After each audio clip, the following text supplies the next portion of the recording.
अस्सलाम dear students. आज की हमारी इंग्लिश स्टोरी है दी वोल्फ एंड द लैम, भेड़िया और मेमना। इसके मतलब एक स्टोरी है, सो हम स्टार्ट करते हैं। Once there was a wolf, एक दफ़ा जिक्र है एक भेड़िया था। He was drinking water at the upper side of a stream, वो किस नदी के ऊपर वाले किनारे की तरफ पानी पी रहा था। ही सा ए लैम ड्रिंकिंग वाटर, उसने एक मैंने को एक लैम्ब को पानी पीते देखा at the lower side of the stream, नदी के निचले किनारे की तरफ। He wanted to eat up, वो इसे खाना चाहता था। ही शोट, पकड़ा, why are you making the water muddy, तुम पानी को क्यों गंदा कर रहे हो।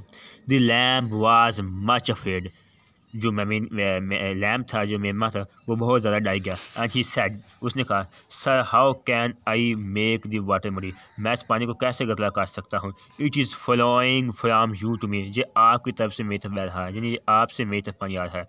द वोल्फ अगेन शूटिंग, जो भेड़िया है वो दोबारा पकाया। Why did you abuse me last year, तुमने पिछले साल मुझे क्यों गाली दी। द पुअर लैम्ब रिप्लाइड, जो poor lamb replied, sir I am only 6 month, मैं 6 मंथ का हूँ, एंड ओल्ड नाउ।